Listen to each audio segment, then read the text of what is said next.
Bom, beleza, pessoal, eu pus para gravar aqui. Então, a ideia é dar uma explicada hoje sobre o que é o Docker, né? Tipo, uma ideia geral, assim, do que é o Docker, como ele funciona, como que a gente consegue subir uma imagem e até um pouco das coisas um pouquinho mais avançadas de composição. Como que a gente sobe várias imagens e faz elas se comunicarem entre si. Então eu vou tentar fazer uma coisa um pouco prática, tá? Só fazer um disclaimer aí também, né? Eu não sou nenhum especialista em Docker, eu mexo com ele, assim, tudo, mas eu aprendi fuçando também, tá? Então vou passar aqui minha experiência que eu tenho, mas não que seja uma coisa completa, mas eu já uso faz um tempo, né? Eu comecei a usar o Docker faz uns 3 anos, e aí eu usei bastante no projeto e faz um ano, assim, que eu não mexia muito, mas os conceitos são bem tranquilos e depois que você pega a ideia, assim, a documentação é muito boa, então se você entende mais ou menos o que você quer fazer, é bem fácil procurar, assim, a documentação deles é sensacional, tem tudo muito fácil e também é uma tecnologia que é muito utilizada. Então você acha muita coisa no Stack Overflow, é uma coisa, sempre que tem pergunta tem alguém com uma solução, então é o tipo de coisa que você não fica encalhado tão fácil, tá? Então aqui eu fiz um readme para ir explicando ele e eu vou passando com vocês aqui nele. E aí no final eu atualizo esse readme, tá? Então eu vou começar, eu vou olhando por aqui mesmo, né? Só para explicar a ideia aqui então para vocês. Bom, por que a gente vai usar o Docker, né? Então o problema clássico ali, né? Até acho que o Poti comentou lá que o cara falou isso quando o negócio não estava funcionando. Essa coisa do funciona na minha máquina é o mais clássico, né? Em tudo quanto é o famoso o cachorro comeu minha lição de casa da TI, né? Você faz um negócio, está funcionando na sua máquina, não funciona no outro, e aí tem uma série de motivos de por que isso não estaria funcionando em outro lugar. Então pode ser porque o compilador, sei lá, se você estiver usando C, por exemplo, a versão não é exatamente igual à do outro, ou o interpretador do Python, você está usando o Python 3.8, o cara está usando 3.9. Mesmo que você acerte exatamente a versão, tem o problema das bibliotecas. Quais bibliotecas você está usando? Qual versão você está usando? Então, tudo isso é uma coisa que até dá para a gente gerenciar, né? Seriam as coisas só do projeto que a gente está fazendo. Versão do compilador, interpretador e versões das bibliotecas. Mas aí tem coisas piores, né? Tem biblioteca do sistema. Então, no Windows é DLL, no Linux você tem outros tipos de biblioteca que podem usar outros recursos além do que você está escrevendo o código direto. E aí, às vezes, isso funciona na sua máquina, no outro não tem aquela DLL, dá um pau. A DLL não é da mesma versão e assim por diante. Variável de ambiente é outro problema também que é bem comum, né? Então tem uma variável que está lá ou o Windows encontra um caminho de alguma coisa que você está querendo executar, mas não tem no outro, né? E nem tudo às vezes é 100% multiplataforma. Então como que a gente pode resolver isso, né? Já existe uma forma mais tradicional de resolver isso, que é o Virtual Machine. Então a máquina virtual, você vai subir em cima de um supervisor lá, né? No caso do Windows tem o Hyper-V, e em cima dele ele vai colocar um sistema, um SO inteiro, né? Só que em vez de ele estar ligado direto no hardware, ele está ligado no supervisor que está em cima do Windows, e aparentemente fica como se fosse um sistema mesmo. Então você pode fazer tudo lá, garante que você está exatamente na versão que você quer, e você consegue enviar isso para alguém. Qual que é o problema disso? Primeiro que se você precisa ficar trocando e atualizando, não é uma coisa estática que você fez uma vez e nunca vai mexer, você tem que mandar uma coisa muito grande para alguém, né? Então você vai mandar um arquivo, por exemplo, se eu estiver fazendo uma coisa no Ubuntu, a instalação padrão do Ubuntu tem lá, por exemplo, 3.8, 4 GB. Então é um negócio que fica inviável de você ficar alterando. E código é uma coisa que ele não é muito estático, né? As coisas mudam, saem atualizações, saem patches de segurança.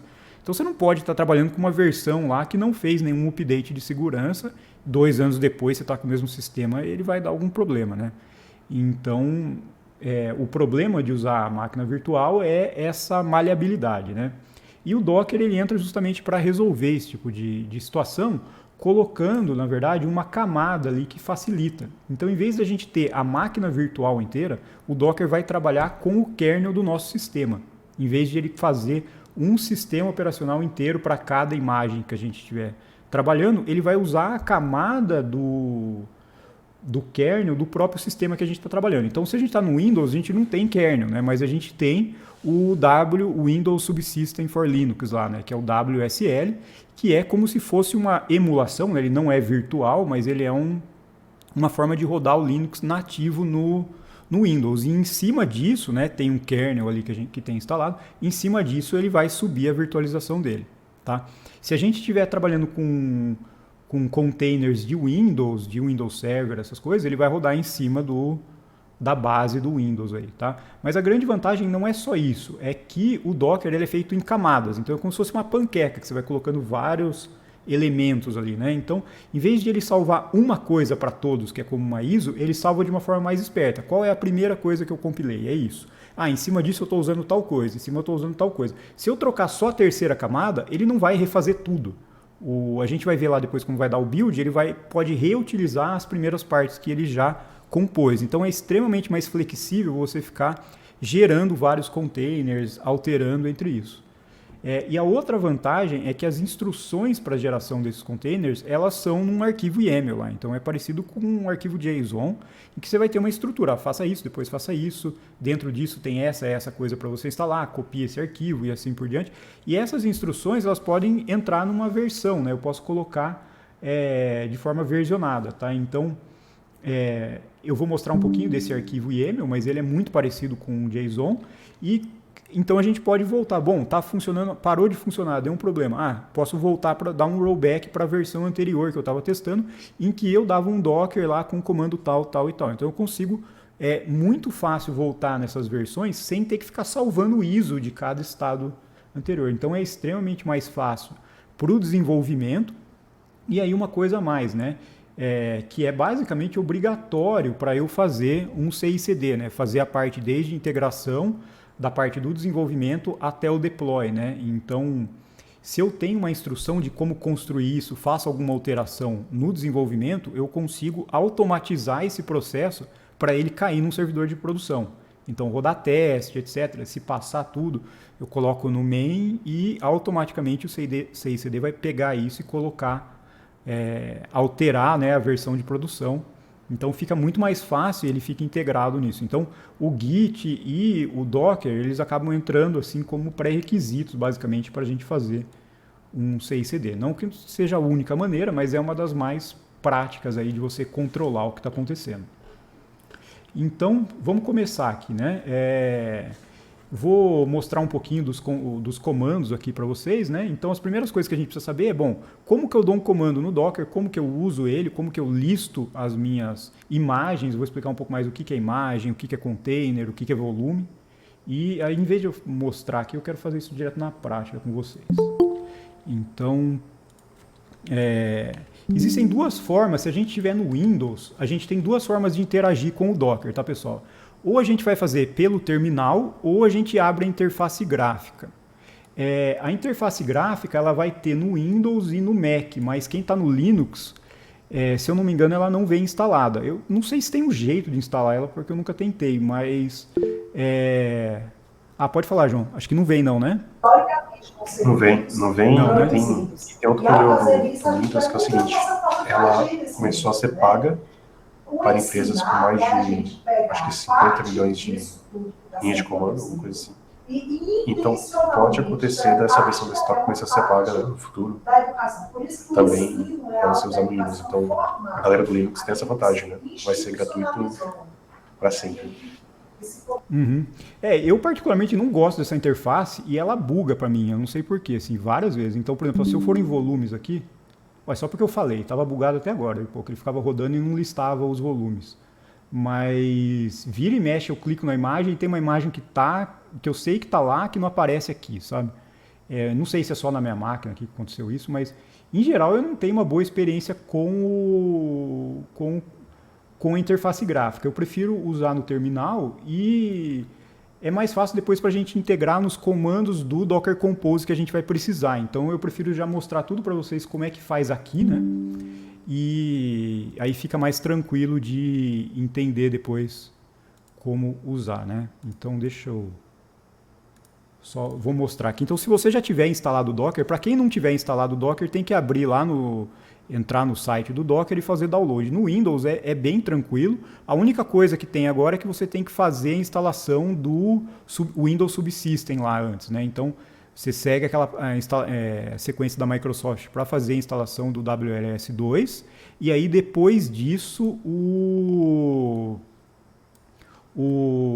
coisa vai funcionar, né? Então, você vai ter que ter um Linux aqui funcionando na lista suas do terminal, né? Então, se eu vier aqui, por exemplo, em Ubuntu, eu tenho um terminal aqui funcionando. Então, se eu estou com o WLS2 funcionando, aí vai dar tudo ok. É só instalar o Docker e dar avançar. Mas antes eu preciso fazer essa instalação. Está bem mais fácil, agora já foi, o WLS2 já foi bem, o 1, né, na verdade, o anterior, era bem mais complicado, agora está mais tranquilo. Então... Só pessoal no chat, ó, esse comando já vai instalar o WSL inteiro no Windows. É só dar isso, né? Eu acho que pela Store da Microsoft também dá agora, já não dá? Isso. Aí, ó, quem tiver Windows 10 e 11 pode rodar esse comando que já vai estar tudo certo. Quem tiver o 7 é mais chato. Não, era assim, eu lembro de colocar isso quando estava no começo lá do Windows 10, a versão de desenvolvimento. Você tinha que dar um boot com um negócio diferente lá, aí... Era um processo gigante, assim, para fazer, para funcionar bem no comecinho. Agora está muito mais fácil, tá? Então, você tem que ter o subsystem instalado, né? Então, vai aparecer você vai entrar na Store e vai instalar o Ubuntu depois que você faz isso, né, João? Ou não sei se ele já instala direto, né, inclusive. Ele tem o Ubuntu como uma já vem como default, né? Default, mas você pode passar como no próprio comando outro distro que você preferir. Eu acabei instalando um Debian aqui para testar também. Às vezes dá para você pôr várias, né? Mas, enfim, depois que você fizer isso, se você der um Docker aqui, -v, é para aparecer uma versão 20 ponto alguma coisa, que é uma das últimas versões aqui. Tá? Então esse é o comando que você vai ter uma noção para ver se o Docker está instalado. E outra coisa que a gente vai usar bastante é o Docker Compose, -v também. Então reparem que ele é uma ferramenta a mais que entra em cima do Docker. E se eu não me engano, essa aqui por padrão, para quem está no Linux, ele não funciona. Tá bom a tela, pessoal? Quer que aumente um pouco? Tá ótimo. Tá, então... Ô Luiz, pode falar. Boa tarde, pessoal. Eu ainda não vi aí no chat. Então, o Composer, Gustavo, lá no... Hoje ele está agora ele está com a versão 2, né, do Composer. E aí tem a questão, pelo menos eu não sei como é que é no Windows, mas no Linux você tem o Compose Suite. É uma ferramenta bem legal porque tem vários projetos que ainda estão com o Composer 1, né? Então quando você vai rodar subir as imagens, ele utiliza o Docker Compose, né? E aí ele pega só que você tem o Compose Suite, que ele faz com que os arquivos que precisarem do Docker Compose, né, da versão 1, ele executa o comando na versão 2 e abstrai para aqueles arquivos YAML lá, que é a versão 1, sabe? Aí é bem bacana. Então, eu testei antes de migrar, assim, as coisas que estavam funcionando, rodou tudo, sabe? Mas imagino que tem algumas coisas que não sejam retrocompatíveis, né? Mas acho que como está todo mundo aprendendo agora aqui, né? Tipo, o pessoal está começando, já é melhor começar no V2, né? Imagino que já é mais tranquilo. Agora, para quem isso aqui trocou faz pouco tempo, né? O Docker Compose, eu vou mostrar depois, ele vai pegar e vai juntar várias coisas, né? E fazer um monte de instruções. Então, até um tempo atrás o meu não estava com o checkbox aqui, aí eu troquei. Mas tudo que eu tinha, assim, como não era nada muito complexo, funcionou de uma versão para outra, né? Mas eles falaram que não é 100% compatível, né? Então...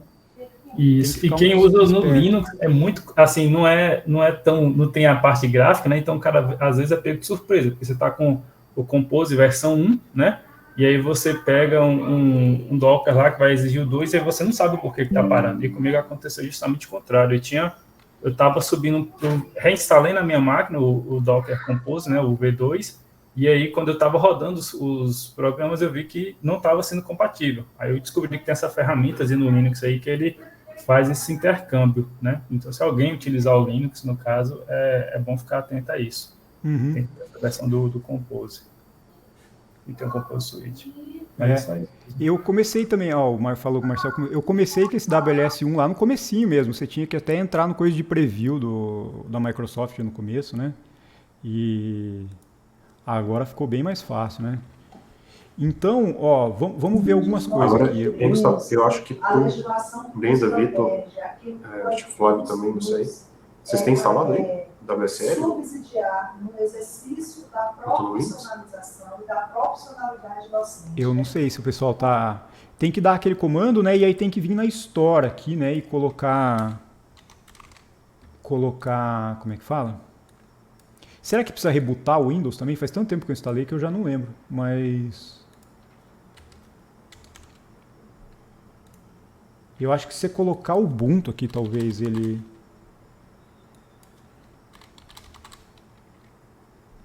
Você pegar... eu acho que eu tô com o 20, se eu não me engano.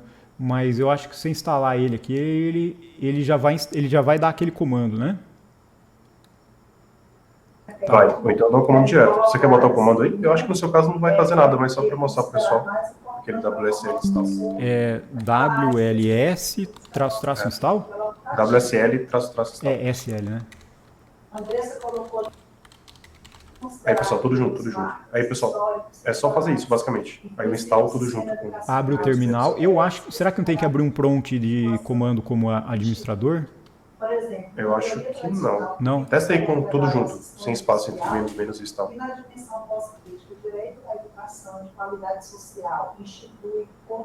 E aí depois disso é só vir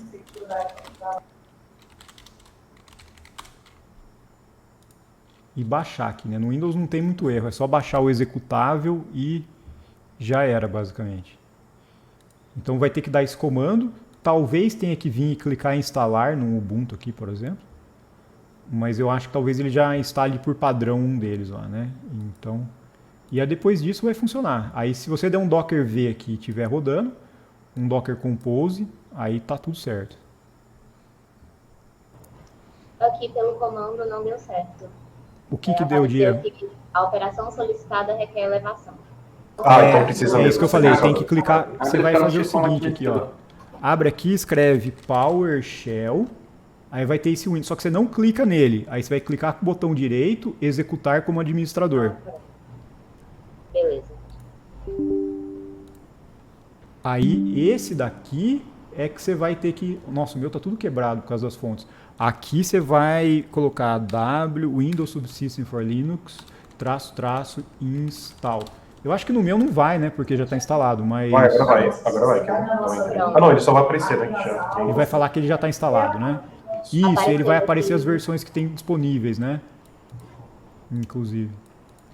E aí se você colocar um espaço depois do install, colocar Ubuntu, ele vai instalar esse Ubuntu. Se você colocar espaço Debian, ele coloca o Debian. Mas eu acho que por padrão, o default é o Ubuntu, né? Então...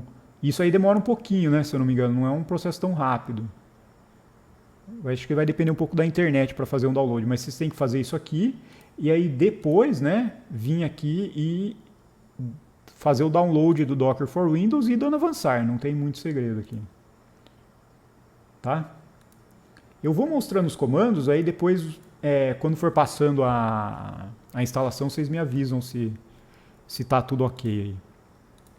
Então, a primeira coisa que eu vou mostrar, deixa eu só limpar o terminal aqui, vou mostrar, se a gente quiser ver os processos no Docker, então Docker espaço alguma coisa, a gente vai colocar algum comando. Tem uma série aí de comandos, né? Não dá para passar por todos, mas o PS é um dos principais para a gente listar os processos aqui, a gente consegue ver o que está rodando. E reparem que está vazio aqui, né? Não tem nada executando. No caso, pode falar, João. Mas você fez o history aparecer ali embaixo. Oi? Mas você fez o history aparecer ali embaixo? Ah, não, isso aqui é coisinha do terminal, só para ficar mais rápido para digitar, tem um autocompletar nele. Tá, você já vem aqui, por exemplo, tá vendo? E isso aqui também é útil, ó. Que ele dá onde você está na versão. Inclusive, deixa eu ir na pasta agora lá. CD, desktop... Dev, aí como é que era preciso pegar o nome do nosso repositório aqui, Docker Oficina.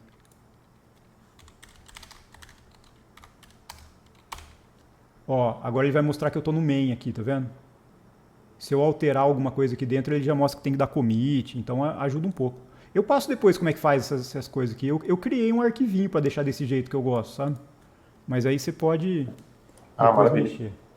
Mas, vamos lá, o Docker PS vai dar quais coisas tem rodando. No meu caso, eu não tenho nada no Docker executando, tá vendo? Eu consigo ver aqui os containers, mas estão todos desligados, né? Então ele não vai aparecer. Mas se eu der um Docker image, ls ou list, né, acho que é a mesma coisa, ele vai listar todos os containers que eu tenho instalado. Então, ó, o Airflow, Postgres, Redis, um monte de coisa que eu estava brincando está aqui, né? Então, isso aqui são todas as imagens que eu tenho instalado. Se eu vier, em vez de colocar Docker... Deixa eu só limpar para ficar mais fácil a tela, que acho que está muito... Se eu vier e colocar Docker container ls, ele vai mostrar que eu não tenho nenhum container, porque não tem nenhum container instanciado. Mas eu posso vir e dar um -la. E aí vai mostrar um container que está aqui. Oi, Petrônio. Lista suas imagens aí de novo, por favor.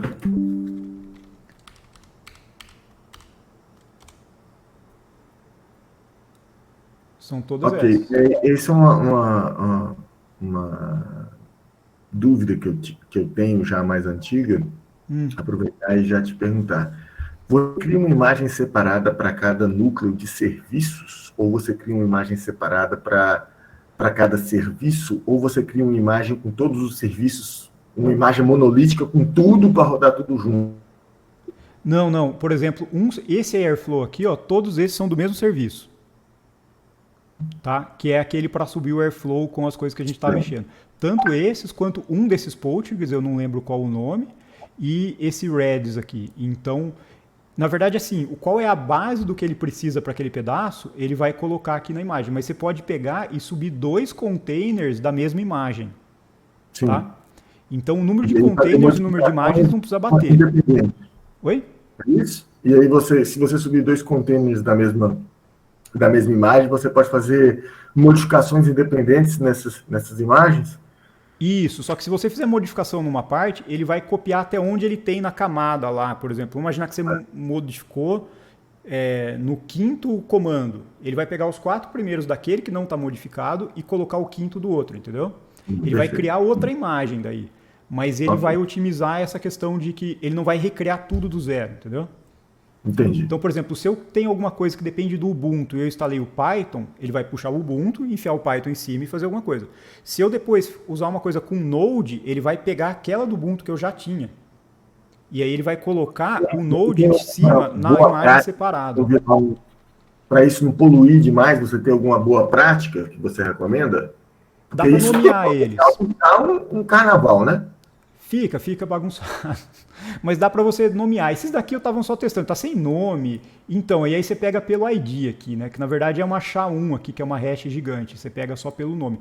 Mas você pode passar, quando eu for subir, eu mostro. Você passa um name nele e aí você nomeia o container, sabe? E aí, por exemplo, eu estou usando um projeto tal e eu tenho 10 serviços. Eu coloco serviço, Redis, traço o nome do meu projeto, entendeu? E aí você não confunde eles. Mas geralmente isso fica estruturado dentro do Dockerfile que eu vou mostrar depois. Fica mais fácil organizar lá, sabe? A gente não vai subir eles direto por aqui, tá? Perfeito. Beleza? Perfeito. Então, deixa eu só mostrar mais alguma coisa aqui. Vou pegar, por exemplo, Docker Container, né? Deixa eu só limpar a tela aqui. E agora eu vou colocar, por exemplo, um traço ls de all. Não, mas não é isso, né? Traço. Eu acho que é list. E aí tem o traço A aqui de all. E aí ele vai mostrar todos os containers que eu tenho, tá vendo? Então tem um monte de container aqui, ó, tem vários do Flask, até porque eu estava testando algumas coisas, com comando, sem comando, e ele vai deixar listado lá, e isso também aparece aqui, né? Então, ó, containers estão aqui, né?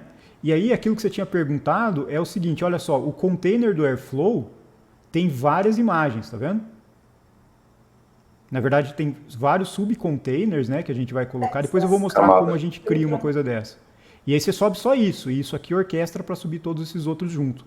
E é isso que é fácil, porque a gente consegue agora começar a trabalhar com microserviço. Então eu consigo, por exemplo, eu tenho uma coisa para o Postgres, tenho uma coisa para o Redis, eu consigo deixar tudo separadinho na sua caixinha e todas elas estão versionadas e controladas. Preciso voltar para o negócio da semana passada, a gente volta fácil. Eu preciso comunicar entre eles, fica muito mais fácil de organizar o projeto com todos esses comandos, tá? Então, a gente tem também aqui, ó, só para mostrar alguns dos comandos, né? Volume, né? Então, aqui eu listo todos os volumes.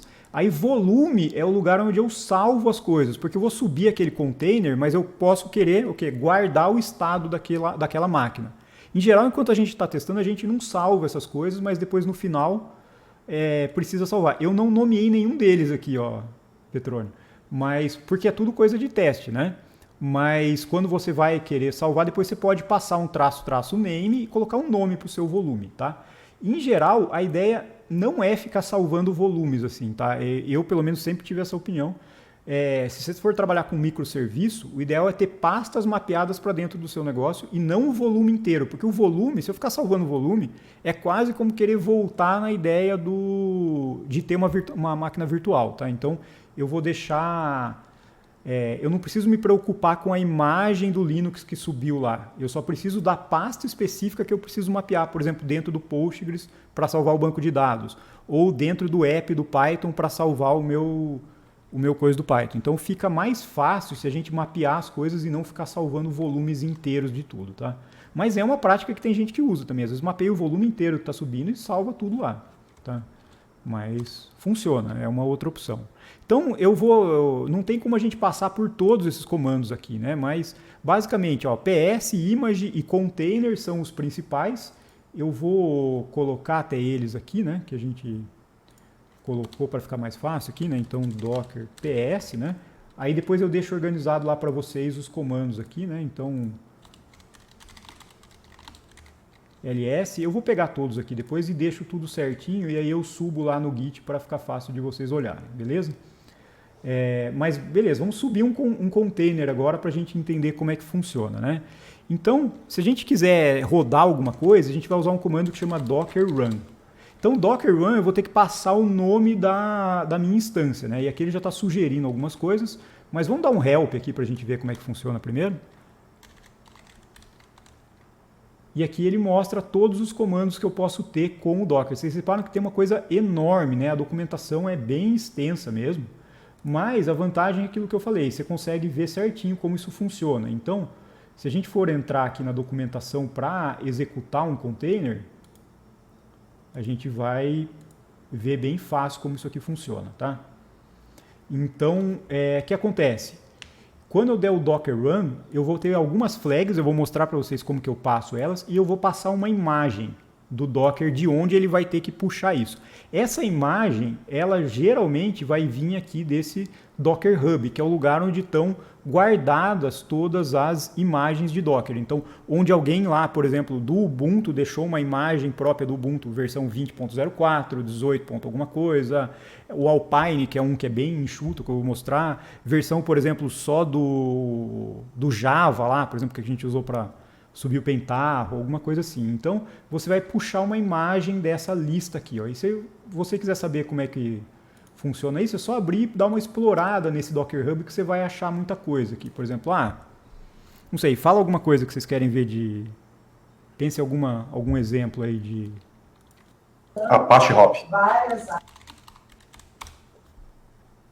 Aqui, já tem na HTTP...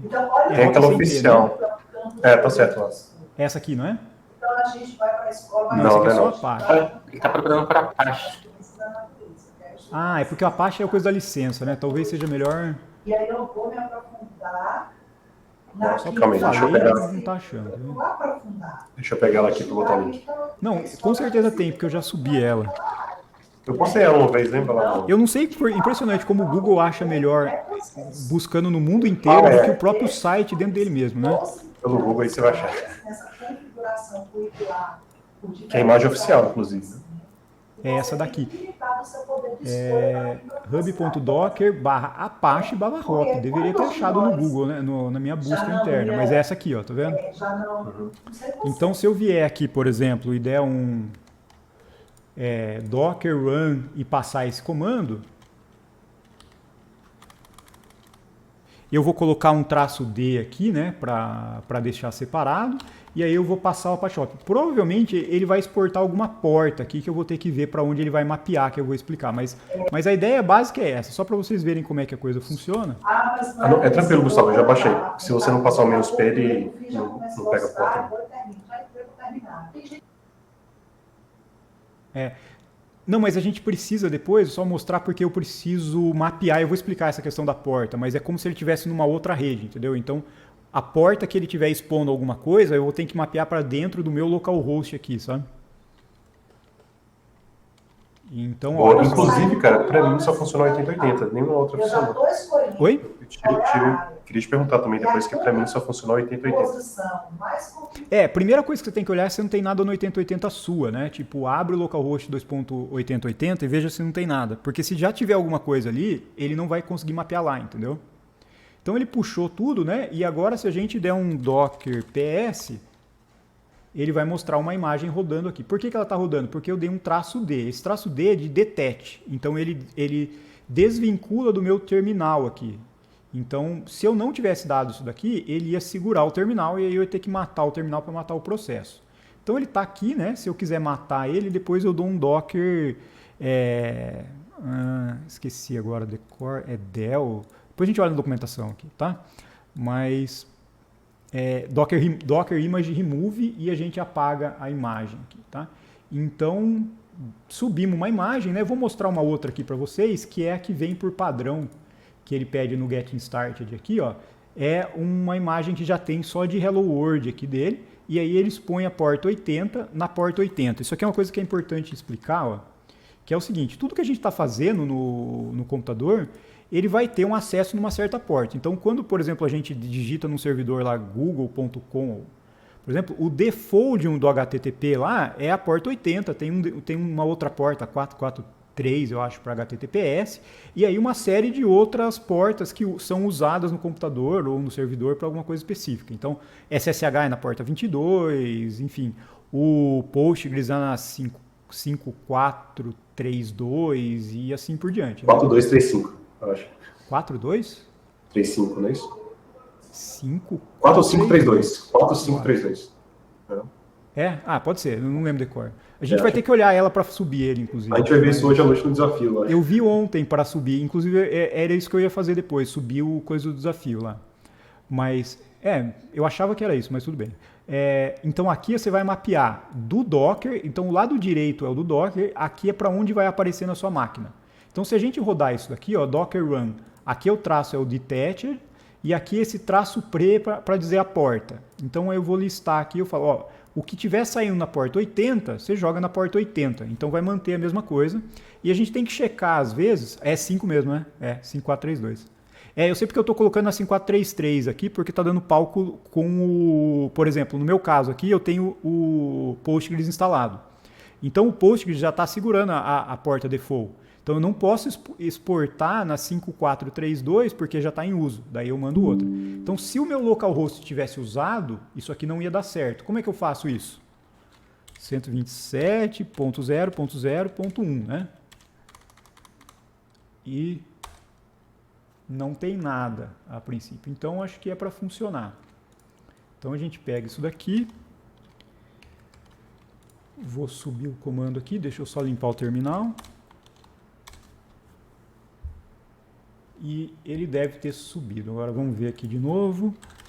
O 127 é a mesma coisa que localhost, tá, pessoal? Eu leio eles pro mesmo nome. Ah, que da hora.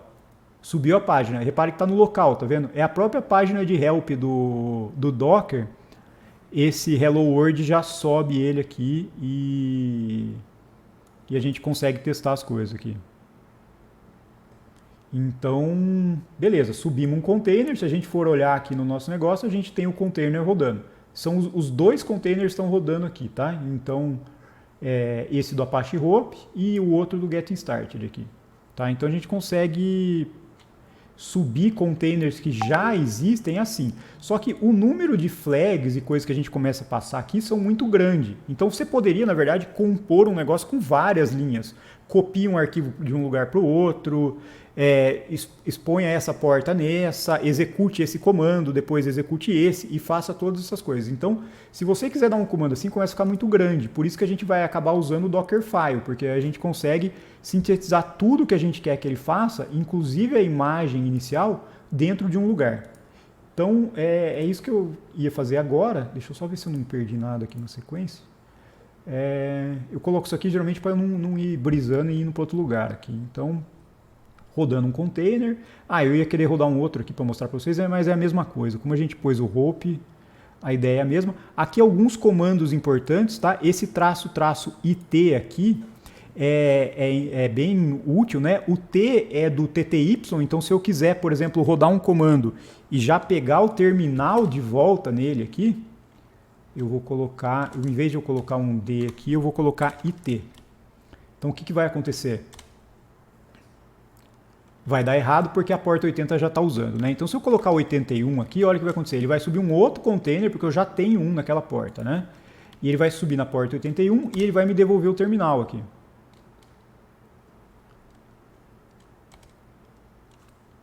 Ou não, né? Deveria. Eu acho que ele nem tem terminal. Tá, é um negócio bem simples, só para dar a interface. Na verdade, para ter o terminal, ele tem que ter o bash. A maioria das coisas está bem enxuta, por exemplo. Então, se o bash não tiver instalado, a gente não tem TTY aqui. Que eu acho que é o caso desse. O Ubuntu vai dar certo, né? Você já tem um Ubuntu instalado aí. Se eu colocar o Ubuntu, por exemplo... Ubuntu Bash. Aqui eu ponho 2 pontos e a versão, né? Se eu não colocar nada, ele vai pegar a última, né? Se eu colocar 2.20.04, alguma coisa assim, ele provavelmente faz. Quando eu coloco isso, ele mostra que ele não conseguiu encontrar ela fora, e ele vai puxar. Olha aqui aquilo que o Petrone tinha perguntado, ele já existe. Então, em vez dele buscar ela de novo, ele já subiu ela direto. Eu nunca subi o Ubuntu sozinho, assim, eu subi o Python em cima do Ubuntu com outras coisas, mas ele viu que aquela camada já existia. E aí, olha só, rapidinho, não precisei baixar o Ubuntu inteiro e instalar, tá aqui, ó. E eu tenho ls, provavelmente o apt install deve funcionar, eu não sei se eu... update, né? Eu acho que talvez não tenha permissão de usuário aqui, mas não, aqui tem. E, enfim, aí você pode fazer um monte de coisa. Então aqui você tem meio que uma base do Ubuntu para fazer várias coisas. Então vamos imaginar que a gente precisa de uma imagem e... falou, Luiz, tranquilo. Tá gravando aqui, depois eu mando lá. Então vamos imaginar que eu preciso, por exemplo, pegar o Ubuntu e instalar várias coisas, dar o wget num arquivo, instalar chmod para mudar o modo de execução. Se eu juntar tudo que eu quero fazer em comandos, eu posso criar aí o Dockerfile, e aí quando eu mandar rodar meu Dockerfile, ele vai fazer tudo isso ao mesmo tempo. Eu não preciso ficar entrando no terminal e rodando esses comandos. O Dockerfile vai cuidar disso para mim. Eu vou matar aqui esse apt update aqui, né? Inclusive, dar apt update é uma prática bem ruim de fazer no Dockerfile, que eu vi que bastante gente faz, tá? Mas você pode só dar um apt add direto nas bibliotecas que você quer instalar, daí ele não tem que ficar fazendo tudo isso a primeira vez, sabe? Oi, João, pode falar? Coloquei no chat um comando legal para mostrar para o pessoal, acho que vai explicar bem o que é a porta. Aí você muda a porta, beleza? Que é para a gente rodar o hop, o programa mesmo, dentro da doc. Você quer que dê... Calma que ele pegou... Eu copiei aqui do slide. Essa versão aqui do... Deixa eu falar de... Apareceu mão para cima, não sei o que, eu copiei do slide. Deixa eu pegar aqui de novo. Tá, repare que esse já era uma versão diferente, né? Ele tá baixando mesmo. Isso, ele é para a gente rodar o versão web. Não tinha que expor nenhuma porta? Tinha sim, né? Agora, eu copiei só a primeira... Foi, a segunda eu botei no final aí. Tá, eu vou ter que subir de novo para que ele termine. Tudo bem. Ele vai sair, né? Porque eu não dei o traço D, na verdade. É porque o mouse para cima é porque eu copiei no Slack, aí sem querer eu copiei aquela parte que aparece agora. Por isso que no currículo, todas as disciplinas são importantes, todas as áreas que vocês, todos os estudos que vocês fazem. Então é Docker Run, -P, é a porta que você escolhe aí, depois passo a parte que eu Isso, o traço P ele vai expor 8080 na 8080, que provavelmente na minha deve ter alguma coisa usando. Mas daí eu troco para 8081, por exemplo, né? E... basicamente é isso, né? Deixa eu só Eita, não tá matando, não. Xiii.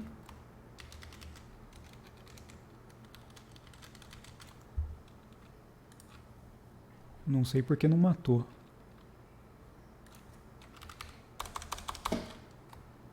Nem Ctrl D foi, não foi Ctrl Z, não foi Ctrl X.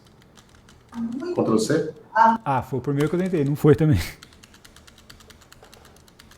Pô, você fez uma pegadinha comigo, João. Não sei. Não. Roda que eu até rodei aqui agora. Não, acho que tá certo. Faltou o coisa da porta mesmo, mas ele... Olha, ele deu pau. Não é isso não. O duro é os nomes, né, realmente, tá vendo? Tipo... Ele coloca uns random aqui, e aí você tem que... Ah, Apache Hop eu acho que era esse, né?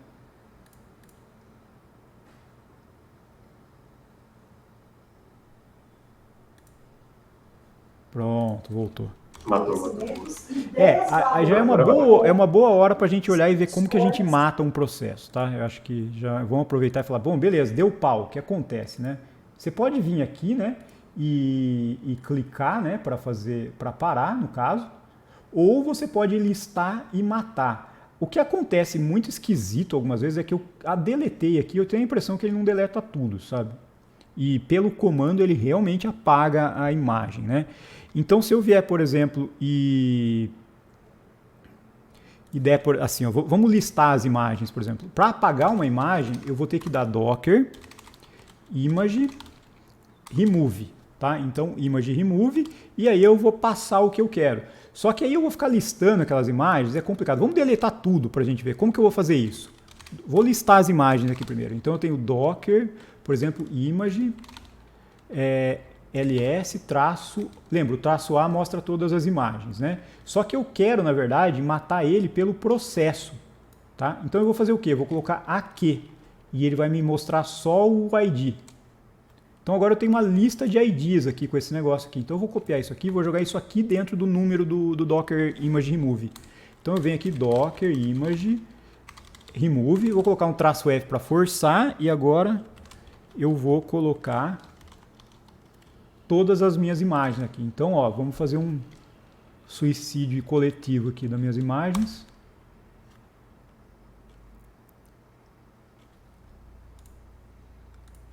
Apagou tudo, tá vendo? Os containers, se eu tiver que rodar, o container está aqui, mas ele vai ter que baixar a imagem de novo. A imagem já não está ocupando espaço lá no meu coisa. Pode ver que eu tenho 0 bytes aqui de uso, tá vendo? Porque é a imagem que ia ocupar. Eu posso apagar volume também, né? E posso fazer a mesma coisa com container.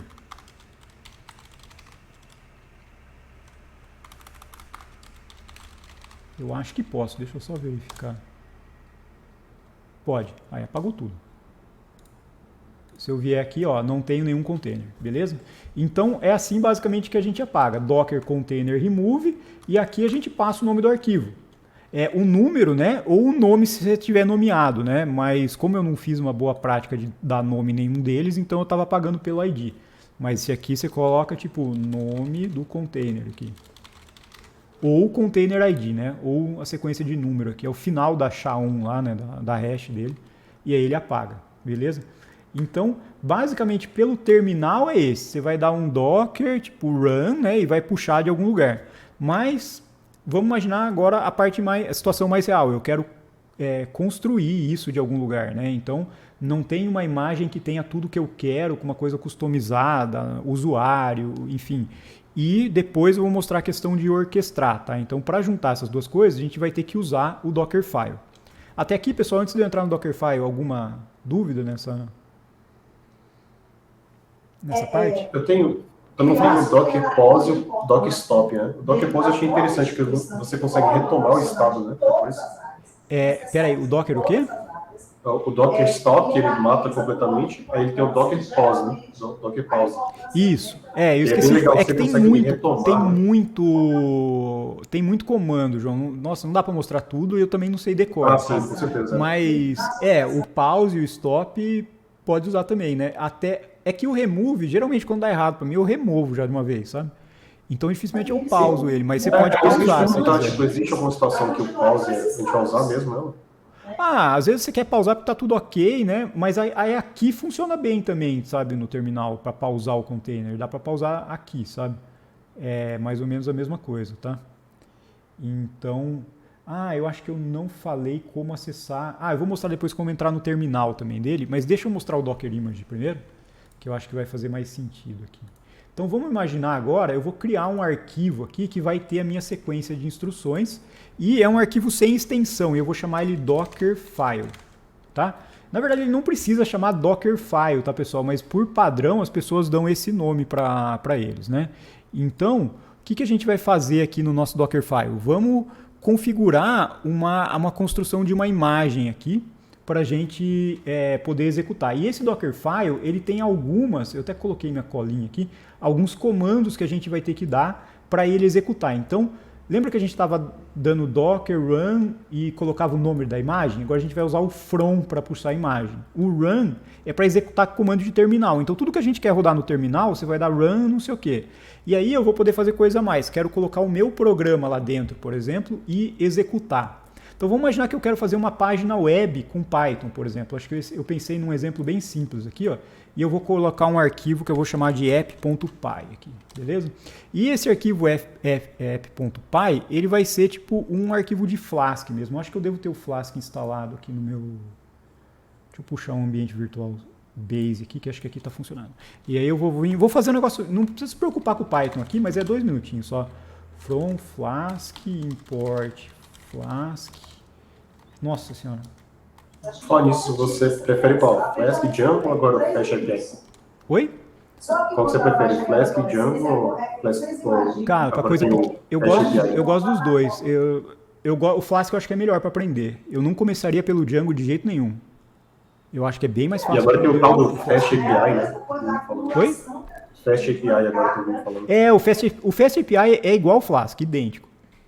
É muito parecido. Se você aprender o Flask, você usa ele na hora. Assim, o jeito de colocar os decoradores, as coisas, só que ele é mais feito para REST, né? Mas é muito parecido com o Flask, sabe? Então... Mas acho que aprender Flask faz mais sentido. Eu só entendi o Django depois que eu entendi o Flask, sabe? Mas aqui não precisa se preocupar com isso, tá? Eu vou fazer um Hello World aqui.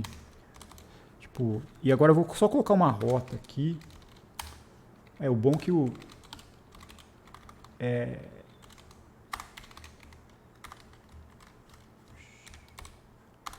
já estava... Olha lá, o Visual Code já até quis completar para mim. Isso aqui é só o seguinte, se eu acessar a raiz do meu programa, ele vai me devolver esse HTML aqui, tá? Sem nada... É só para ter alguma coisa para a gente conseguir passar uma aplicação lá para dentro, tá? Aí, ó, se eu rodar essa aplicação, ele vai dar app.run. Eu tô com o debug igual a true, eu vou colocar umas coisas explícitas só para vocês poderem ver aqui. Port igual 5000, tá? Então, pessoal... Cara, Copilot é incrível. Oi? Copilot é incrível, cara. Muito inveja dessa ele pega o padrão e já ajuda a autocompletar. Então, se eu pegar aqui, por exemplo, e rodar esse programa... Não sei se eu não digitei nada errado. Não. Ele vai pegar e vai subir um servidorzinho com um HTML tosco aqui na coisa. Beleza. Hello World está funcionando na minha máquina, né? Então, por enquanto, a gente tem aquela... Na minha máquina funciona, né? O programa. Então, eu vou matar ele aqui, né? E agora ele é um programa que precisa o quê? Do Flask instalado e o Python aqui. Então, eu vou vir aqui e vou criar um arquivo .txt aqui, e eu vou simplesmente falar que tem que instalar o Flask. O ideal é fazer uma organização melhor em todas as versões, mas vou simplificar aqui. Esse é um arquivo de instalação, né? E aqui eu coloco as bibliotecas que eu tenho precisando para instalar aqui. No meu caso é só o Flask. Então, beleza. Aparentemente eu já tenho as coisas aqui para funcionar. O que eu tenho que fazer no meu Dockerfile? Vou criar um Linux, vou instalar o Python, então vamos até anotar isso para a gente não perder a ordem aqui das coisas. Então, Dockerfile, vamos imaginar o que a gente tem que fazer aqui. Então, fazer um Linux, no meu caso vai ser um Ubuntu, mas podia ser outro. Geralmente, a gente coloca no Alpine, porque ele é bem... Ele é bem enxuto, tá? Mas eu vou fazer eu vou dar um apt install, e aí Python 3, tipo, pip, daí, beleza, né? E para ter as coisas instaladas, o Python 3, se eu não me engano, não precisa, mas eu coloco lá junto só para garantir. E por que do pip? Porque eu vou ter que dar um pip install -r para pegar do arquivo requirements.txt, ou seja, instale as coisas desse arquivo. Então eu vou ter que jogar o app e o requirements lá dentro, fazer isso daqui e depois fazer um comando python app.py, que não vai ser exatamente assim que a gente vai fazer, né? Eu vou mostrar esse entry point aqui, que é o jeito correto de quando ele terminar de rodar a máquina, ele fazer as coisas. Então, ó, reparem que com isso aqui a gente já consegue fazer tudo. A gente puxa a nossa máquina, a gente roda os comandos que a gente quer, a gente copia arquivos de um lugar para o outro, vou mandar copy, etc. Posso ir para a pasta que eu joguei esses arquivos para garantir que ele está no mesmo lugar e não tem um problema. E aí vou rodar o meu arquivo. Tá? É assim basicamente que a gente vai fazer o Dockerfile. Tudo bem, pessoal? Essa parte? Deu para entender o conceito, hein?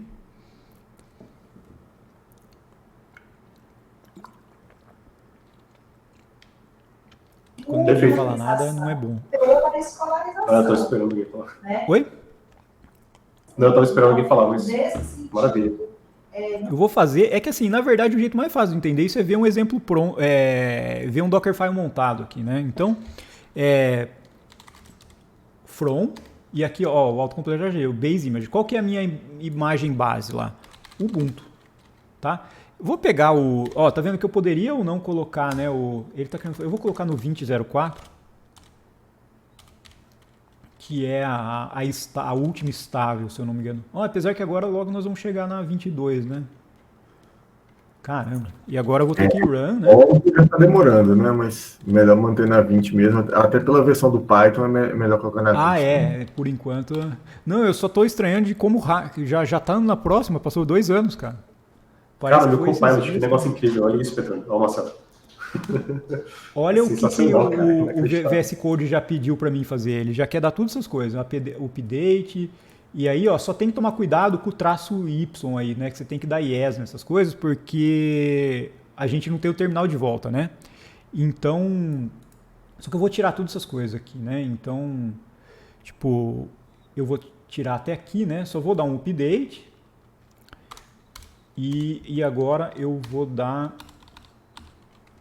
apt, eu acho que não precisa do get também, né, mas tudo bem, install -y, e agora a gente vai instalar o Python 3 pip e Python 3 dev. Eu acho que não precisa do Python 3 dev, mas vamos pôr só por via das dúvidas. E agora eu tenho as coisas que eu preciso aqui dentro, tá vendo? Beleza, agora depois disso, o que eu vou ter que fazer? Agora eu tenho que jogar os arquivos lá para dentro, né? Vamos lembrar, eu instalei o sistema base, né? Agora eu preciso jogar, para eu dar esse install aqui, eu preciso copiar esse arquivo lá para dentro. Tanto esse quanto esse, né? Então, o que eu vou vir aqui? Eu vou vir e vou dar um copy, e aí, da onde que eu vou colocar? Da minha pasta atual, quem que eu vou copiar? É que tá no requirements.txt. Eu quero que ele copie para dentro do requirements, mas não, eu vou colocar dentro de uma pasta app aqui. Então ele vai criar uma pasta app. Tem que ter uma barra aqui, né? Senão ele vai criar lá na raiz o app e aí talvez tenha problema de acesso. Então ele vai criar aqui dentro esse arquivo, né? E eu preciso passar agora para dentro daquele... Nossa, o Visual Code é impressionante, né? Ele já sugeriu. É o Copilot, né? Oi? É o Copilot, ele já Copilot. estava... Exatamente. O caminho não é exato, mas ele já sabia que depois do copy tinha um workdir, né? E agora eu vou vender desse app aqui, tá? Então, é só isso. Eu vou copiar para o app aqui. Beleza, então eu joguei o treco lá dentro e coloquei o coisa. E agora eu vou ter que dar um run. E agora eu vou dar pip. O padrão, ele acertou tudo, cara. Pip install, só que eu acho que não é pip 3, eu acho que é pip só. Install requirements.txt, que é esse arquivo aqui. Então, se eu tiver uma lista de dependências no Python, ele vai montar ela lá. Tá? Eu não fiz nada muito complicado com ambiente virtual nem nada, só para ter uma biblioteca para vocês entenderem a ideia. Mas qual que é a essência? O que você faria na sua máquina para setar as coisas numa instalação fresca lá de uma coisa? Você vai montar aqui a mesma ideia. Tá? E agora eu vou copiar. Eu poderia dar um copy de novo por coisa, mas... E agora eu vou copiar, por exemplo, tudo que está aqui para dentro do app. Tá? Poderia jogar só esse, mas tudo bem, joga tudo lá dentro que não vai atrapalhar. E agora o entry point. E o entry point é de onde ele terminou de subir o Ubuntu, aonde ele vai executar as coisas. Ele já está nesse work directory, então dentro daqui já tem um app.py. Então aqui eu vou fazer o quê? Eu quero que ele use o Python 3 e que ele rode o meu app. Tudo bem? Então, quem executa e qual o executor, tá? Então, basicamente, ó, ele vai pegar essa imagem, ele vai instalar essas coisas, ele vai copiar um arquivo e ele vai rodar. Nem sempre as coisas são tão simples assim, mas a vantagem é que você tem uma coisa completamente... você pode repetir, né? Parece uma coisa de método científico mesmo. Alguém refazer o seu experimento vai dar a mesma coisa. Então, facilita bem aqui, né? Tem mais comandos, mas basicamente é isso. Então, por exemplo, se você está tendo dificuldade em montar alguma coisa, igual a questão lá do como é que chamava lá? Até esqueci o nome não o Hope, o Pentarro. Eu peguei o Linux aqui no servidor e fui vendo passo a passo o que eu tinha que fazer para fazer ele rodar, entendeu? Quando eu vi que passo a passo ele funcionava, eu vim e montei um negocinho desse. Aí você vai dar docker build lá no negócio e ele vai fazer. Beleza? Tá razoavelmente claro o conceito aqui? Se tiver alguma dúvida, vai perguntando.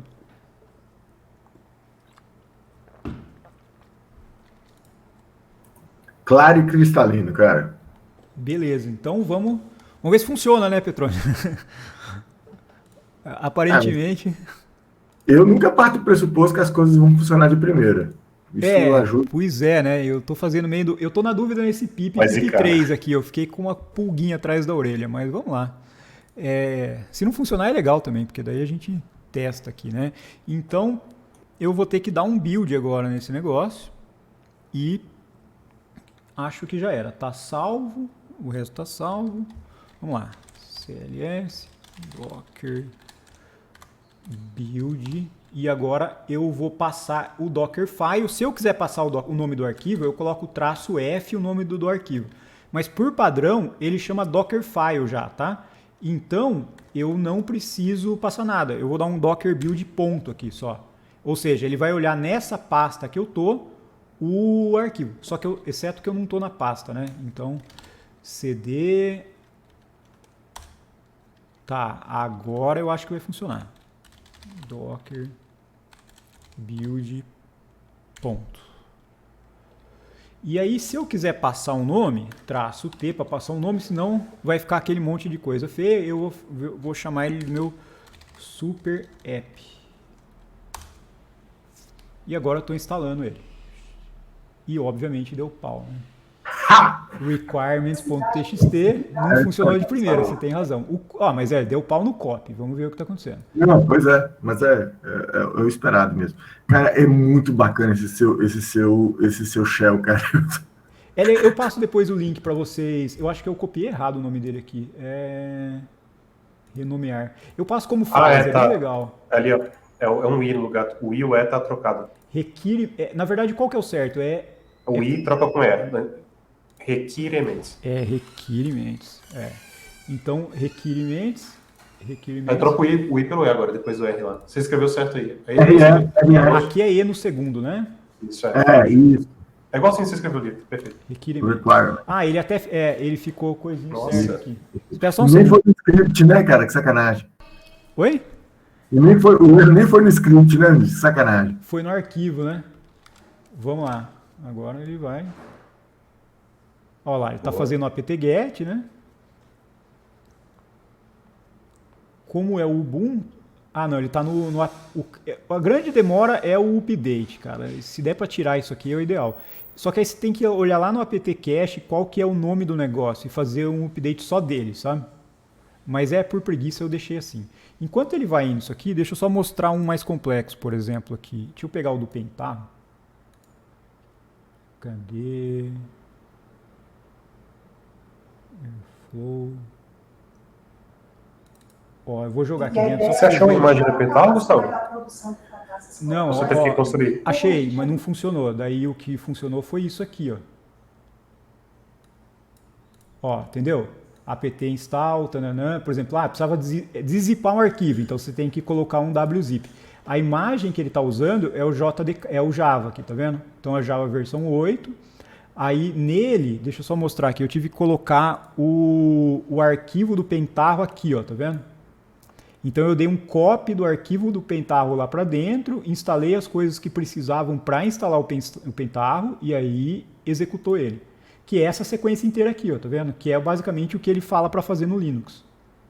Então a vantagem do hop agora é que não vai precisar de nada disso, né? Porque tem não, do hop tá certinho funcionando. Ele tem o hop run lá. Ó, tá vendo? Copy server para não sei aonde, run não sei o que, tem todos os negócios. Tem biblioteca que tem que ir para ele não sei o que, senão dá problema de dependência. Tem um monte de xaropice. E aí quando termina, aí você executa o arquivo de shell script dele, entendeu? Que por sinal tem dois jeitos de fazer, ou é o command ou é o entry point. Os dois basicamente funcionam igual, mas o command eu consigo passar flagzinha lá no docker run, sabe? A mais. O entry point não. Então pode ter variável que entra aqui, sabe? Mas a ideia basicamente é a mesma. Vamos ver se... É sério que você não foi ainda?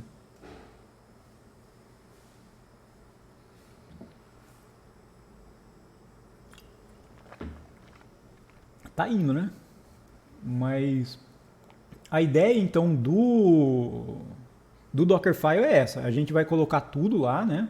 E aí também assim, na documentação tem algumas coisas explicando, você pega exemplo de um lugar ou outro e vai adaptando, né? Mas é muito copy e run. Run, tananã, run, tananã. Enquanto carrega, eu tenho dúvida de fazer. Por exemplo, se a gente for fazer um ETL, que a gente tem um download dos arquivos com Python, e a gente faz a transformação no hop, qual é o mundo ideal? Que a gente construa uma camada para cada um, deixa as duas juntas, ou que, por exemplo, a gente faça o download faz separado. Uma só do download para salvar as três e uma só do hop para buscar o arquivo no S3. Então, se for pesado, alguma coisa, se tiver gargalo, faz tudo separado com microserviço. E aí você põe um seller, alguma coisa para ir passando eles. Aí você não vai fazer uma coisa assim, eu vou mostrar o Docker Compose depois. O Docker Compose você vai colocar lá, roda várias coisas dessas e elas podem se comunicando, entendeu?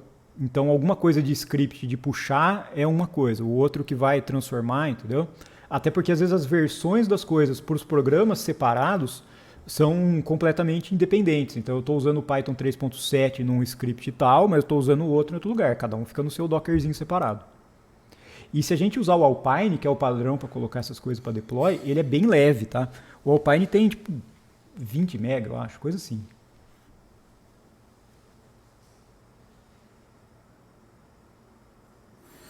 Gente do céu.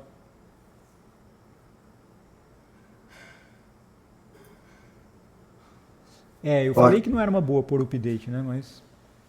É o tempo de todo mundo tomar um café e pegar uma água, cara. E aí, enquanto ele vai fazendo aqui, deixa eu mostrar um pouco agora do... Deixa eu ver onde eu estava aqui. O Docker Compose, basicamente, né? Então, agora que a gente tem um Dockerfile para subir um arquivo, a ideia é, e se eu preciso, por exemplo, de um banco de dados e do Python, por exemplo? Mas o Python, eu não vou subir o banco de dados no mesmo negócio, porque a chance de dar um problema e gerenciar duas coisas no mesmo lugar é ruim, né? Então eu vou ter um só para a aplicação do Python, outro só para subir o MariaDB, ou MySQL, ou algum outro desse tipo. Então a gente consegue colocar várias coisas, por exemplo, tudo trabalhando em conjunto. E aí eu peguei de exemplo para a gente fazer o do desafio de vocês lá, né? Tem um... Deixa eu ver se eu acho aqui. Só spoiler, só cuidado com spoiler. Ah, não tá resolvendo, tá só subindo aquela... Em vez de você ter que instalar tudo, a gente consegue fazer ele direto aqui. Deixa eu pegar o arquivo. Só um segundo. Preciso achar onde está.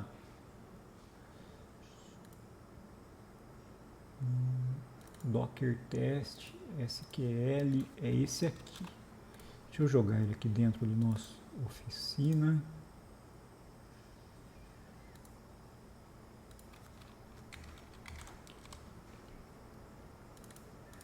Então, ó, tem esse arquivo aqui, para o pessoal que não viu o desafio ainda. Enfim, tem um arquivo de criar tabela do banco de dados. Na verdade, poderia ser qualquer coisa aqui, né? Mas vamos imaginar que eu quero, toda vez que eu subo a minha aplicação, eu quero que suba com um banco de dados específico que vai combinar com esse app do Python aqui. Então eu quero, por exemplo, que ele suba um banco de dados e já popule os dados com alguma coisa de um arquivo e assim por diante.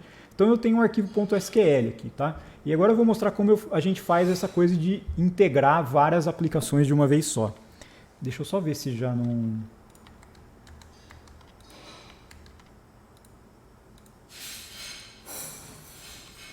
Ih, deu timeout aqui.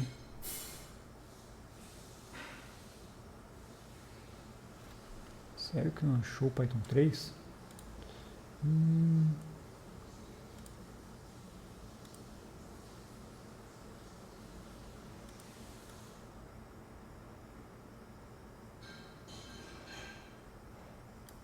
Que esquisito.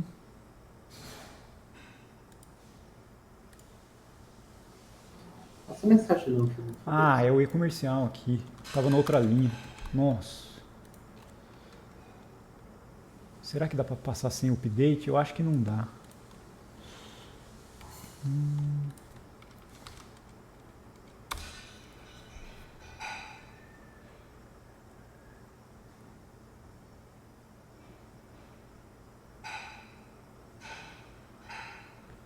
Porque eu traço Y nos dois, né? Ele tentou ver o e-comercial aqui.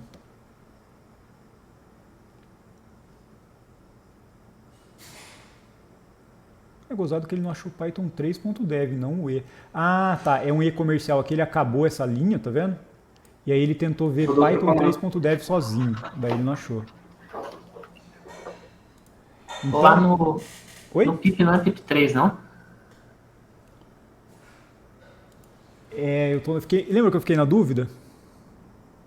Eu acho que no Ubuntu mais novo não tem problema, mas... Eu acho que como é 20, porque... no antigo era pip 3, E era Python 3. Aqui ainda, talvez funcione nos dois, mas depois migrou tudo, né? Eu acho que agora é pip só mesmo. Eu testei no Ubuntu aqui antes de fazer isso, tá? Então... Mas eu não testei aqui no Dockerfile ainda, então vamos ver.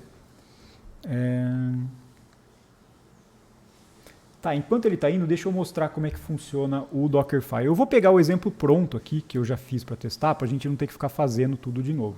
Então, ó, e eu vou copiar ele para lá. Então, do SQL eu coloquei aquele arquivo, e o arquivo de Docker é um arquivo .yml, que está aqui, deixa eu pegar, teste compose do Postgres, vou colocar aqui para vocês verem, e aí eu subo e sincronizo ele lá para vocês verem, mas essa é a sintaxe do Docker Compose.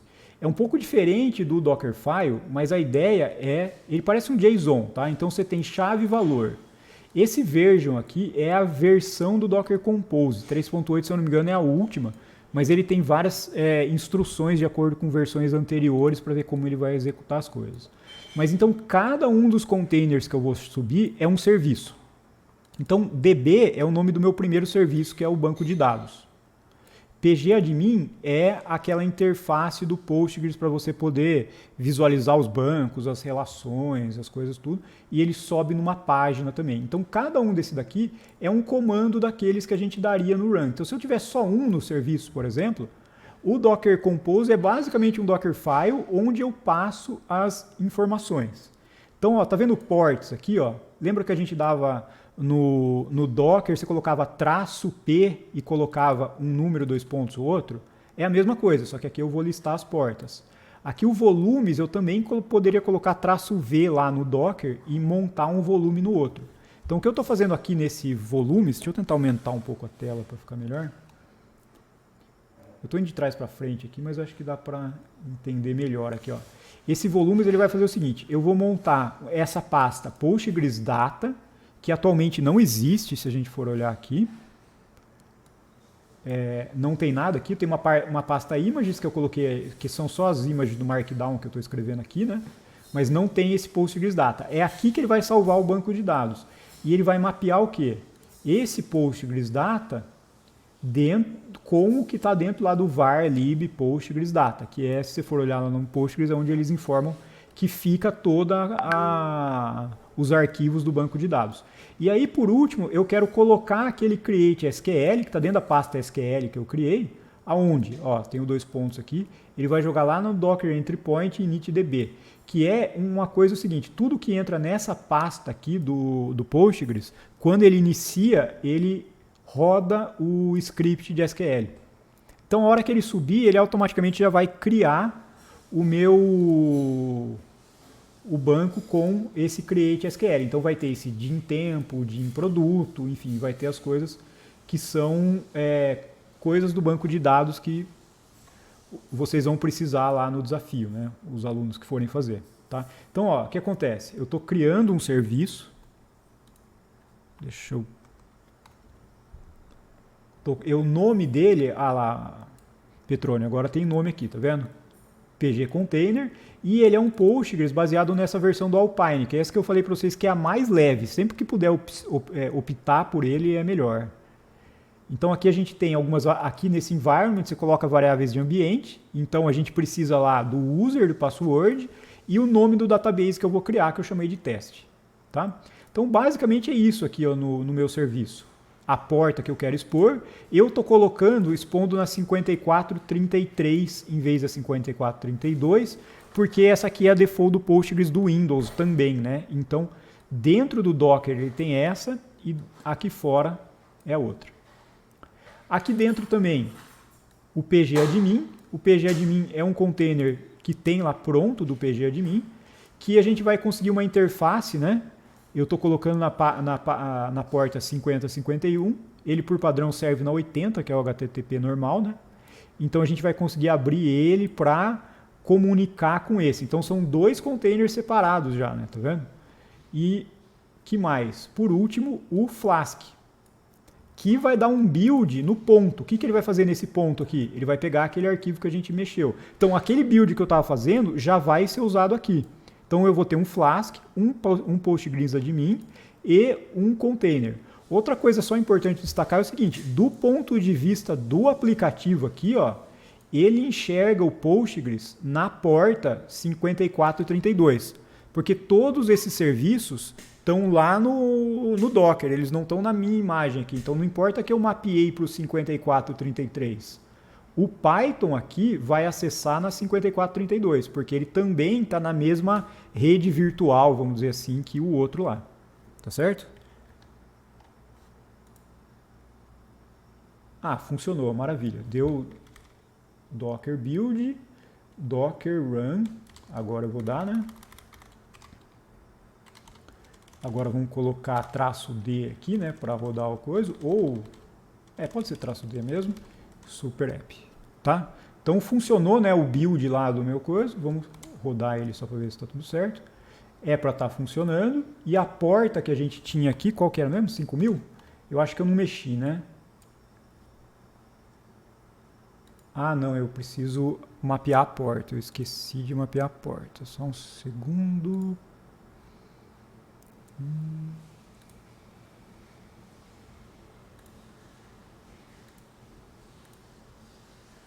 Ah, ele não subiu. Pera aí. Última coisa do app. O app é na 5000, né? Então eu vou dar um Docker run. E agora eu vou colocar -P. E a gente vai colocar 5000, 2.5000.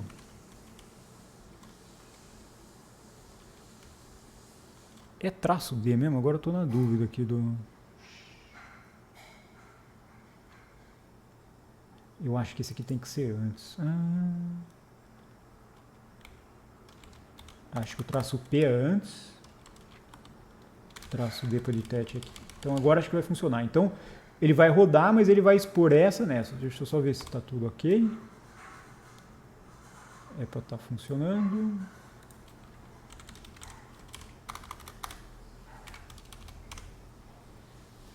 Não está funcionando.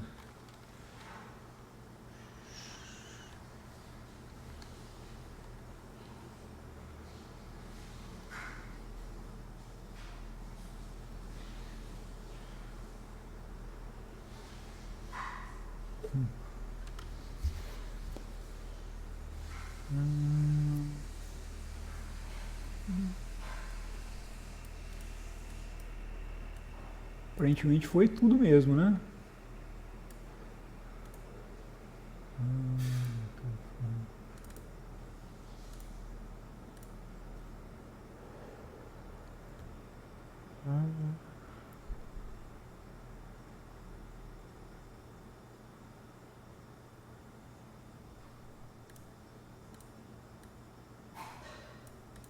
Isso aqui estava funcionando que a gente testou, né? Então...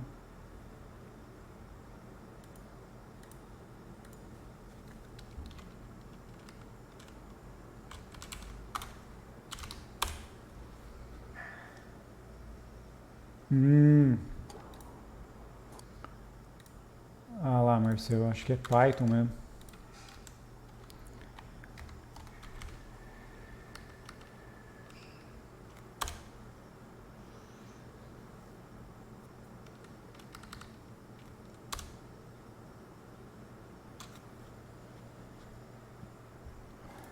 Ah! Por que ele não entendeu a vírgula? Ele tá achando aqui, ó.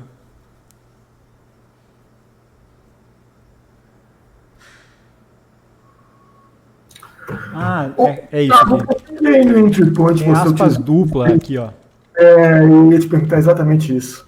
Eu acho que pode ser o 3 mesmo. Um tava com aspas duplas e outro com aspas simples. É hábito do Python isso. Acho que era isso. Ele não tava... No Python tanto faz. Não, tanto faz, mas às vezes é por algum motivo específico, sei lá. É verdade. Agora foi. Verdade. É que assim, o formato do Dockerfile é exatamente esse, você não pode mudar. Acho que aspas simples não é texto, sabe? Agora, vamos ver. É a rede de bytes.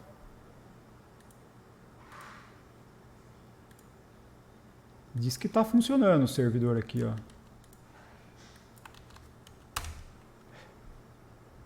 Eu Teve uma coisa que eu não entendi também, Gustavo, que é como que ele entendeu que era o 5.432 ali? Não, esse aqui ainda eu estou rodando só aquele anterior para ver se está funcionando, tá vendo? É só o Python aqui. Ah, ok. É o Super App lá. Então ele está colocando essa porta nessa daqui. Teoricamente está funcionando, porque ele deveria abrir aqui, né? 5.000. Na 5.000. E óbvio que não deu certo, né? Aí você tem como mostrar o Docker PS lá? Tem. Vamos matar ele aqui. Dá para ver aqui também, né? Se ele tá... Ó, teoricamente tá rodando. Dá até pra gente achar o... Deixa eu ver se...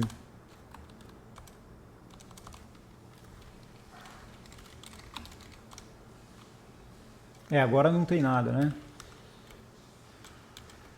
Põe um detalhe para ver. Subiu.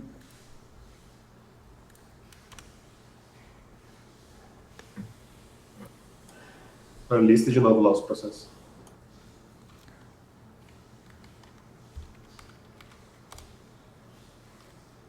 Tá lá.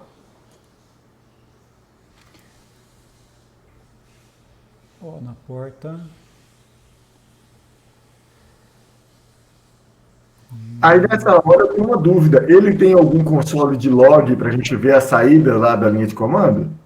Aguenta aí que eu já achei. Host. Eu acho que tem lá tá que colocar... 000, né? Senão ele vai só no localhost daqui, que eu acho que não é o localhost do coisa, sabe? Agora tem que dar um...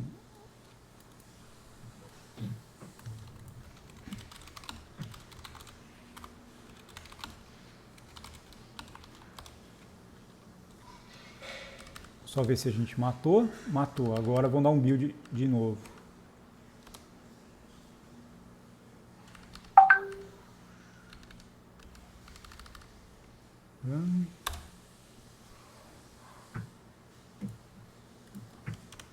Hello World. Aí.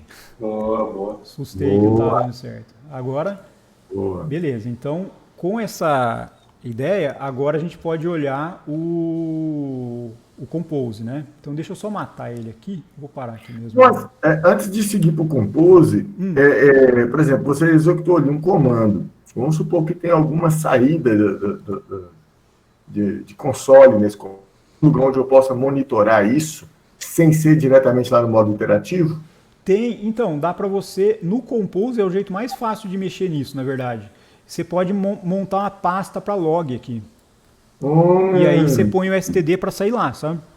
Ah, perfeito. Aí fica mais fácil. Geralmente você já monta um volume aqui, /log, e aí você vê de onde que você vai colocar o std out, alguma coisa aqui, entendeu? Ou se é no Python, você dá aquele log ponto alguma coisa, né, e aponta para a mesma página. Fica bem mais fácil do que ficar olhando coisa no terminal, né? Ok, perfeito. Então, e se você não tiver dado o IT lá para pegar o terminal, tem como você acessar o shell também por aqui. Mas é exec, docker exec, você passa o nome do coisa e ele entra no terminal, sabe? Daí você passa o bin bash e ele entra no terminal. Se tiver terminal, né? Tem uns que não tem, mas basicamente a ideia é essa. Agora aqui o que vai mudar é isso, aquela build que a gente fez, né? Eu estou colocando o traço porque ele vai procurar o Dockerfile no mesmo lugar, né?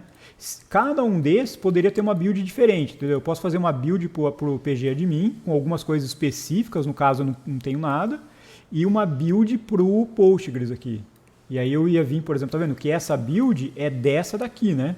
Então isso aqui é exatamente igual a um JSON, sabe? Esse daqui é os valores dessa chave, são uma sequência que também é chave-valor, chave-valor. Só que fica bem mais fácil de organizar. Olha, eu estou vendo que eu estou exportando a porta 5000 nesse daqui. Eu sei que esse negócio está funcionando aqui, etc. Aí eu poderia fazer o meu programa comunicar com esse daqui. Então, vamos subir ele agora, só para a gente ver como que faz esse negócio. Agora a gente vai vir aqui, Docker, Compose, e aí vai dar um build. Na verdade, pode dar up já direto. Se você der up e ele nunca foi criado, que no nosso caso não foi porque a gente apagou tudo aquela hora, ele vai buildar as 3 imagens e já vai subir elas compostas de uma vez. Como não, meu filho? Ah, não, tá certo. O nome default para você ter o Dockerfile é Docker Compose. Como o meu arquivo é esse maior aqui, que é um nome diferente, que você pode pôr para várias coisas, né? Eu vou ter que passar um -F aqui, o nome do arquivo, e aí up. E agora ele vai lá, ele vai puxar o DB, puxar o DB admin, e repare que o outro ele nem vai ter que dar pooling, porque já está pronto. Então aquilo que demorou no anterior, a gente já consegue resolver ele aqui.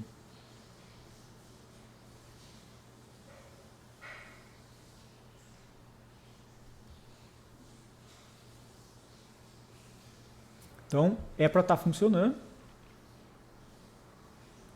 Agora, se a gente vier aqui,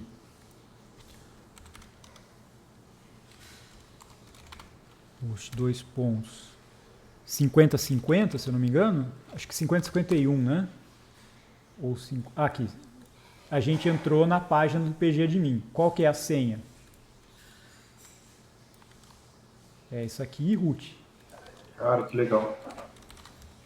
Então agora eu estou no pgadmin, que é um container, e esse container vai estar conectado nos outros. Então se eu quiser agora, vou criar um server aqui. Deixa eu só ver se ele não... Eu não gosto desse pgadmin aqui, mas tudo bem. Vamos registrar servidor. Conexão aqui. Root. Root, né, que é o que a gente tinha colocado lá, e o host address é o endereço do container que a gente está querendo aqui.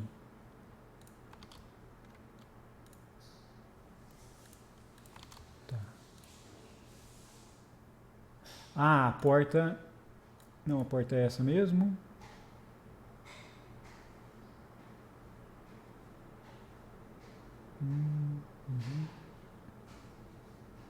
Não, foi a senha. Ele vai, a senha tá errada. Username é root mesmo? Deixa eu só ver uma coisa, deixa eu ver. Post. Era root que eu coloquei? Acho que root é a senha só. Admin. Ah, é Postgres. Tá. Agora vai. Conectou. E aí, se a gente for em database, ó lá, tem a base teste que a gente queria. E dentro de esquemas é para ter as tabelas lá que vocês criaram. Loja, produto. No Hackathon. Tá tudo montado aqui já. Então, se eu pedir para ele... Olha o spoiler. Não, esse spoiler é tranquilo. Esse aqui é só para criar, não tem nada visualizado, né? Mas... Não, tô brincando, esse spoiler é tranquilo. Qual que é a vantagem disso daqui, que é o interessante? Então, para montar esse tipo de coisa, se você quisesse dar para alguém que não está mexendo nisso, ele teria que baixar... Se ele tiver esse arquivo com essa pasta SQL, ele entrasse, desse Docker Compose up, ele ia fazer tudo isso aqui por trás das cenas. Então, por um lado parece um pouco complexo para quem está montando, mas para as outras pessoas que vão usar e programar, ela não precisa se preocupar com tudo isso. Ele está subindo e estruturando tudo para mim já. Então facilita muito. Tá? Essa é basicamente a ideia base, né? Tem muita coisa, mas acho que aí deu para pelo menos cobrir as coisas principais aí que... Eu me lembro quando o Felipe fazia, o que a gente tinha que fazer com código era muito tranquilo, entendeu? Só tinha que pegar o requirements, jogar lá, criar o Dockerfile e acabou. O resto ele já tinha tudo pronto. Exatamente, porque aí a gente coloca no Git lá, por exemplo, eu coloco o Dockerfile e já coloco a estrutura pronta. Você só vai jogar o seu código dentro do app lá. E aí todo o resto já está gerenciado, entendeu? Aí você vai dar Docker Run ou Docker Compose Up, geralmente. E aí ele já vai olhar o Docker Compose lá e vai subir todas as coisas estruturadas. E a gente sabe que funciona igual em todo mundo, né? Fica muito mais... estruturado as coisas. Então, e se a gente tiver vários serviços, aí essa ideia dos microserviços funcionando entre eles é bem legal. Que é o que, por exemplo, estava com aquele do Airflow lá, né? Que eu acho que eu apaguei agora aqui, né? Mas o Airflow tinha 4 coisas no serviço funcionando. Porque ele tem o Redis que manda para o outro, tem só um worker, tem um monte de... E aí elas ficam todas conversando entre elas. Era mais ou menos isso, pessoal. Agora eu só vou arrumar isso daqui, eu vou dar um... Vou pegar os comandos que eu coloquei e eu subo no Git lá para vocês e vocês ficam com a versão total. Eu vou só dar um git ignore nesse Postgres aqui depois, só para não subir o... essa é outra coisa que eu esqueci de mostrar aqui, né? Lembra que a gente tinha colocado para mapear a pasta Postgres Data aqui, ó? Então toda a parte do banco de dados já ficou mapeada na nossa pasta local aqui também. Que era aquele comando aqui, né? Se eu não desse isso, o que tinha da estrutura de banco de dados do Postgres ia ficar só lá fora, né? Então agora sim você consegue. Então, em geral, se você tiver arquivo que você quiser passar, você pode montar dessa maneira aqui também. E ele já está aqui pra gente. Mas aí se você for colocar isso no Git, a gente vai pôr um git ignore para essa pasta aqui para não atrapalhar, né?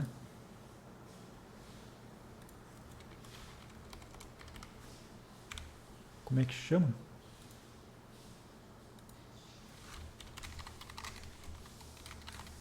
É underline ou é traço? Traço. Aí ele já vai alterar tudo. Mas basicamente é isso. Se vocês tiverem alguma dúvida também. Depois também, se quem tiver problema com instalação, essas coisas, pode ir falando. A gente vai tentando resolver junto aí. Gustavo? Opa, fala, eu não vi que você estava com a mão. Opa. Na verdade, eu estou com uma dúvida que é bem lá na frente mesmo. Você já trabalhou com Kubernetes? Não, eu mexi um pouco com o Swarm, que é tipo uma versão mais simplificada dele com várias coisas de Docker em PCs separados, mas o Kubernetes não. Eu acho que talvez resolva. A minha questão é entender qual que é o papel do Kubernetes dentro desse ecossistema do Docker. Então, o papel dele é quando você tem, por exemplo, 10 servidores separados, entendeu? Tipo, um servidor não dá conta mais, sabe?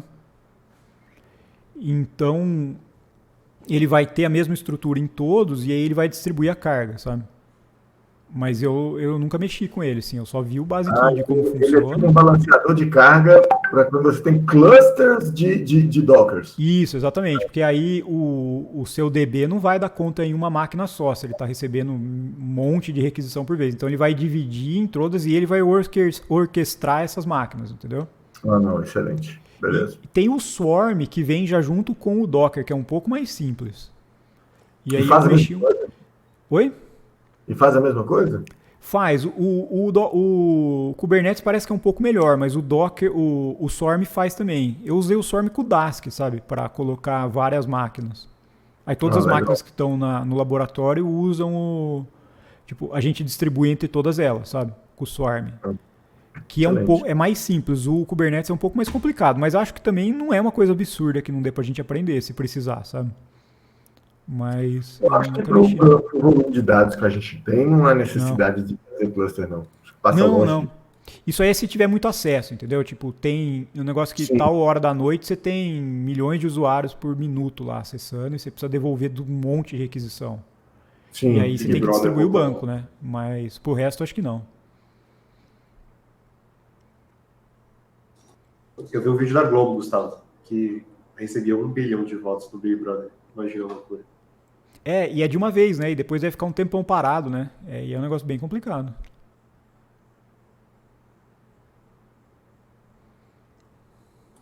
Cara, muito legal mesmo. Eu vou tentar fazer um projeto meu depois, eu te mandar pra você dar uma Não, olhada. legal. Eu coloco lá no Git, eu vou organizar isso aqui hoje, aí amanhã eu já aviso, eu deixo tipo a versão final com todos os comandos e as coisas tudo funcionando. E aí vocês podem ter meio que ele de base, se for construir outro, pega, dá uma olhada. Tem muito pronto também. Se você pegar os que tem lá no Docker Hub, dá pra você pegar uma ideia de como construir, né? E aí às vezes você vai alterando uma coisa ou outra. Mas enfim, não é uma coisa tão difícil não, assim, dá pra mexer bem, assim. E fica muito prático depois que você está usando. Você tem ele instalado aqui, quer subir um negócio, não precisa instalar no Windows. Só sobe um Docker lá, depois você mata ele e já era, né? Não ocupa espaço, não faz nada. E não dá conflito também, né? Abre outra porta.